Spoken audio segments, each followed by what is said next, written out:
Tahun 1999. Aku sama seperti remaja lainnya yang tumbuh di tahun itu.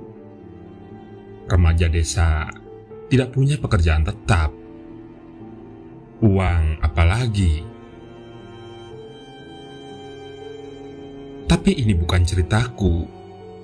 Ini cerita salah satu orang kaya di kampungku. Aku memanggilnya Pak Kuri. Saat itu, Pak Kuri masih berusia 40-an tahun. Masih gagah. Pak Kuri punya usaha toko sembako. Tak banyak di desaku yang punya toko sembako. Hanya 3 orang. Bu Hajimah, Wak Mustain, dan Pak Kuri. Sisanya hanya warung-warung kecil yang hanya menjual permen atau silet. Tidak menarik pokoknya, terutama untuk remaja sepertiku. Aku sebenarnya bukan pencuri, tapi kondisi ekonomi saat itu membuat pekerjaan makin sulit dicari. Aku, Pian, Nurohim, dan Udin, sekelompok remaja lulusan SD yang tak jelas pekerjaannya, mau tak mau harus nyolong kalau mau pegang uang. "Tok, Bu Haji beli timbangan baru," kata Ubin kepadaku selepas mandi sore di sungai. "Wah, cocok ini. Ayo beraksi. Kapan?" Aku menyahut sambil memasang kaos. Sore itu, aku beraksi mengambil timbangan di toko Bu Haji. Upin pura-pura membeli rokok. Nurohim dan Pian berbagi tugas berpura-pura akan membeli sendal jepit. Mereka bertanya-tanya warna dan ukuran yang tidak ada di toko Bu Haji. Aku yang wajahnya paling polos bertugas untuk memindahkan besi timbangan ke gulungan sarung di perutku. Aksi itu berjalan singkat. Besok siangnya, aku dan 3 orang temanku sudah bisa leye-leye di warung Yunani sambil menikmati rokok. Besi timbangan laku 20.000. Tak banyak memang, tapi buat pengangguran seperti kami itu sudah lumayan. Bisa untuk beli bakso dan rokok. "Toh, Nur, nanti malam ayo operasi di Pak Kuri," ajak Pian sambil berbisik. Nurohim yang sibuk memotong daging bakso langsung menoleh. "Jangan, Yan. Orangnya membuat segan. Aku selama ini tidak begitu paham dengan karakter Pak Kuri. Orangnya tak banyak bicara." "Membuat segan bagaimana, Nur?" "Cuma orang itu yang tidak pernah dicuri," sahut Ubin yang duduk di sampingku. "Tidak tahu, sepertinya membuat segan saja. Aku tidak mau kalau operasi di sana," Nurohim menyahuti lagi. Pian sepertinya bersikuku saat itu. Dia terus membujuk kami berempat, sambil mengatakan jika di toko sembako Pak Kuri lebih longgar, kita bisa mengambil kalkulator dan rokok bermerek yang diletakkan sembarangan. Nurohim yang awalnya menolak, akhirnya mau ikut. Dengan syarat dia tidak mau jadi eksekutor. Dia ingin menjadi pengalih perhatian saja. Pian sepakat. Dia justru menawarkan diri untuk mengambil semuanya seorang diri. Setelah maghrib, kita berempat berangkat ke warung Pak Kuri. Setelah maghrib biasanya orang-orang desa akan berbelanja. Meskipun tidak banyak, setidaknya pemilik warung tak hanya fokus ke kita. Pian yang memiliki niat membuatkan skenario. Nurohim bertugas mengajak bicara Pak Kuri. Orang tua Nurohim adalah pembuat gula aren. Jadi, Nur Rohim nanti berpura-pura bertanya harga gula aren dan kemungkinan untuk menitipkan gula aren buatan orang tuanya di toko Pak Kuri. Sedangkan aku dan Ubin kebagian tugas menemani Nur Rohim saja. Tapi posisi berdiri kita berdua harus tepat. Fungsinya untuk menutupi Pian yang akan melancarkan aksinya. Akhirnya kegiatan pencurian kecil-kecilan itu kita lakukan. Dan sukses. Entah kenapa, Pak Kuri tiba-tiba masuk ke dalam rumah saat tokonya sedang ramai.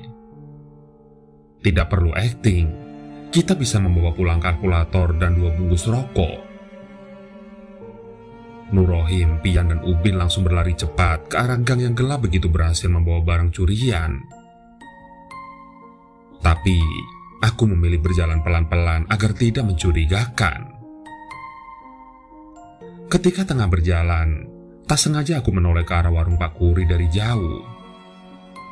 Aku melihat Pak Kuri sudah berada di dalam toko lagi. Dia seperti memandang tajam ke arahku. Aku pun akhirnya berlari menyusul teman-teman. Esok harinya kejadian aneh mulai muncul. Pian tidak datang ke warung Yunani. Ubin dan Nur Rohim tampak tidak sabar menunggu. Rencananya, kita akan menjual kalkulator pagi itu. Sampai jam 10, Pian tak juga tiba di warung. Karena tidak sabar, aku dan Ubin menyusul ke rumah Pian. Sedangkan Nur Rohim memilih tetap di warung, berjaga-jaga siapa tahu Pian tiba-tiba datang. Rumah Pian sepi saat aku dan Ubin memanggilnya dari luar halaman. "Pian, Pian!" Ubin berteriak. Berulang kali dipanggil, yang punya rumah tak kunjung keluar. Akhirnya aku dan Ubin memilih kembali ke warung menemui Nur Rohim. Di warung ternyata sudah ada Pak Wahid, ayah Pian. Dia duduk di depan Nur Rohim. "Nak, kesini semua." Pak Wahid memanggil kami. Dia bercerita, ternyata semalam Pian demam tinggi. Sampai pagi suhu tubuhnya tak kunjung turun. Pian sempat kejang-kejang. Karena khawatir, Pak Wahid membawa Pian ke puskesmas. Setelah diperiksa, petugas hanya memberikan obat penurun panas dan meminta Pak Wahid membawa Pian ke rumah sakit. Karena merasa janggal, Pak Wahid pun membawa Pian ke rumah salah satu saudaranya yang biasa melakukan pengobatan alternatif. Di sana, Pian sempat ditidurkan di atas kain jari. Tubuhnya lalu dibaluri air rendaman kelor. Setelah dibaluri air kelor, tubuh Pian mengeluarkan lendir. Kata saudara Pak Wahid, Pian terkena semacam tanduran, yakni sejenis ajian yang melindungi barang-barang milik seseorang, sehingga membuat orang yang mengambil barang tersebut sakit parah. "Pian ngambil apa, Nak?" tanya Pak Wahid kepadaku. Aku sempat ragu antara menjawab dan tidak. Kutoleh wajah Nur Rohim dan Ubin. Mereka berdua mengangguk, seolah mengizinkanku untuk bercerita. Akhirnya aku pun buka mulut. Kuceritakan semuanya pada ayahnya Pian. Toko mana yang sempat kucuri bersama teman-teman. Sampai akhirnya mengambil barang di toko Pak Kuri. "Oh alah, bodoh. Sudah, habis ini barangnya kalian ambil di rumah. Siapa yang bertanggung jawab? Antarkan barang itu ke Mas Kuri." Ekspresi Pak Wahid langsung berubah. Aku tidak berani membantah, apalagi Ubin dan Nur Rohim yang terlihat menunduk. Akhirnya siang itu juga aku dan Ubin memberanikan diri mengantarkan 2 bungkus rokok dan kalkulator ke warung Pak Kuri. Nur Rohim tidak berani. Dia takut orang tuanya tahu kelakuannya. Alasan Nur Rohim sebenarnya tidak bisa diterima. Dia beralasan takut membuat orang tuanya malu. Padahal orang tuanya sudah memberinya nama Nur Rohim yang dalam bahasa Arab berarti cahaya penyayang. Tapi dia malah menjadi pencuri. Aku mau marah sebenarnya, tapi menurutku lebih penting memikirkan Pian daripada urusan lainnya. Upin sempat saling dorong denganku di depan warung Pak Kuri. Kita sama-sama takut bertemu Pak Kuri. Tapi di luar dugaan, Pak Kuri yang melihat kami seolah sudah tahu. "Taruh saja di atas meja," kata Pak Kuri tegas. Tanpa basa-basi, Ubin langsung meletakkan barang-barang curian di atas etalase. Kami nyaris mau langsung berlari. Tapi Pak Kuri meminta kami menunggu dulu. Aku dan Ubin saling toleh, bertanya-tanya apa yang akan terjadi. Pak Kuri masuk ke dalam rumah, lalu keluar membawa sebotol air putih. "Ini kasih temanmu, langsung diminum sebelum maghrib," kata Pak Kuri sambil menyodorkan botol itu. Aku pun mengambilnya lalu buru-buru pamit pulang. Botol itu kemudian kuserahkan ke Pak Wahid. Tak lama Pak Wahid langsung meluncur ke rumah saudaranya. Pian masih ada di sana. Seminggu kemudian, aku, Ubin, Nur Rohim, dan Pian kembali berkumpul seperti sedia kala. Pian sudah sehat, tapi dia masih ketakutan ketika melihat toko Pak Kuri. Meski tidak ada jaminan kita bakal tobat, setidaknya kejadian itu membuat kita kapok untuk mencuri, terutama di tempat Pak Kuri. Tapi di sisi lain aku dan Ubin jadi lebih tertarik mengamati Pak Kuri. Orangnya iri bicara, tapi sekali bicara sepertinya tidak ada orang yang membantah. Aku sempat melihat Pak Kuri menawar tanah milik Paman Nur Rohim.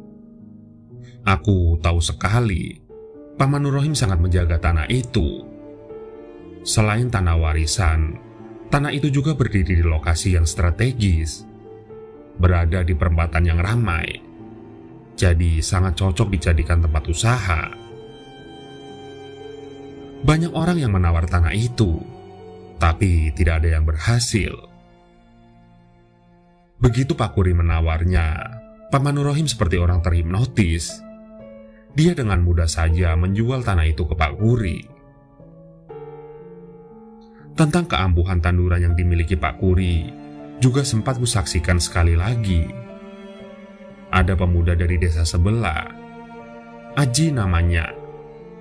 Waktu itu masih umum istilah preman, dan Aji salah satu preman yang sering mencuri juga di warung-warung.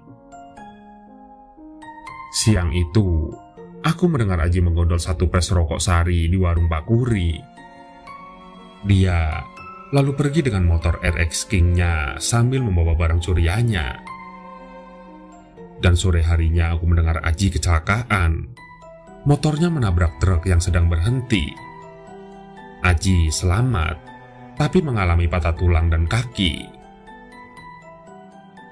Entah itu kebetulan atau tidak, tapi aku yakin jika itu ada kaitannya dengan Pak Kuri.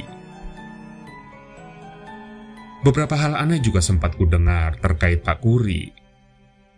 Waktu itu, jika ada orang sakit di desa, maka warga akan ramai-ramai menjenguk. Penduduk desa yakin hal itu bisa membuat si sakit cepat sembuh. Tapi, jika Pak Kuri sakit, tak ada orang yang datang. Atau lebih jelasnya tidak boleh menjenguk oleh keluarganya. Istrinya beralasan khawatir yang menjenguk akan tertular, atau pesan dari Pak Kuri jika dia ingin beristirahat. Sakitnya Pak Kuri juga seolah menjadi barang rutin. Kadang 40 hari sekali dia sakit, terkadang juga lebih. Aku sendiri hanya mengamatinya dari buka tutupnya warung milik Pak Kuri. Kalau warungnya tutup berarti Pak Kuri sedang sakit. Sampai akhirnya kejadian yang tidak akan aku lupakan itu terjadi. Aku dan Ubin penasaran apa yang terjadi saat Pak Kuri sakit. Hari itu toko tutup sejak pagi hari, yang artinya Pak Kuri sedang sakit. Ubin mengajakku untuk mengintip ke kamar Pak Kuri malam hari nanti. Setelah Isya, aku berpamitan pergi ke sungai kepada ibuku. Kala itu masih jarang orang punya jamban di desaku. Aku menemui Ubin di dekat musola yang berada 2 rumah di belakang rumah Pak Kuri. Ubin lalu mengendap-endap melewati gang sempit antar rumah yang mengarah ke tempat Pak Kuri. Gang sempit itu sedikit becek dan gelap, karena sejak siang turun hujan lebat. Beruntung, masih ada bias cahaya lampu tetangga yang menyinari gang samar-samar.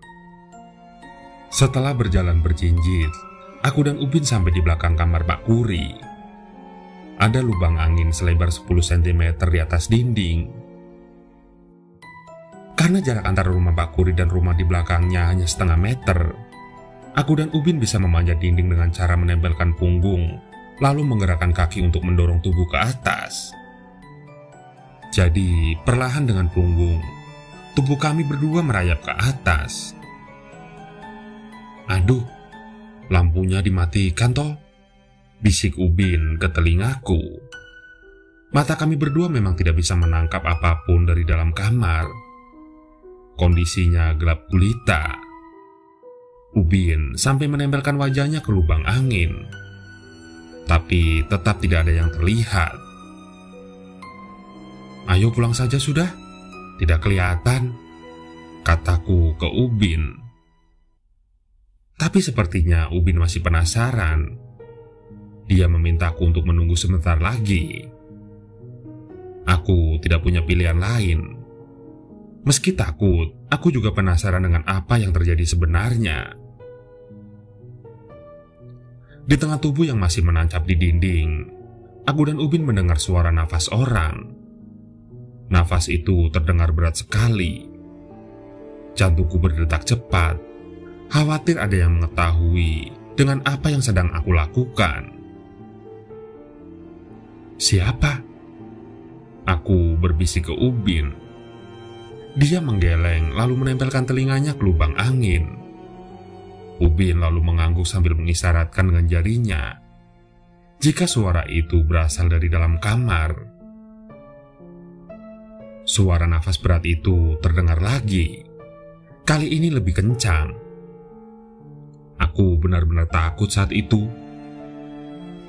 Suara nafas terus terdengar berat. Kali ini jelas sekali berasal dari dalam kamar. Aku sempat berpikir Pak Kuri menderita asma atau sesak nafas berat. Sampai kemudian terdengar suara lonceng dari dalam kamar. Suaranya keras, sepertinya berasal dari lonceng yang digunakan sapi. Alunan suara lonceng itu sepertinya digunakan untuk memanggil seseorang. Karena tidak lama kemudian, ada suara langkah kaki tergesa-gesa menuju kamar.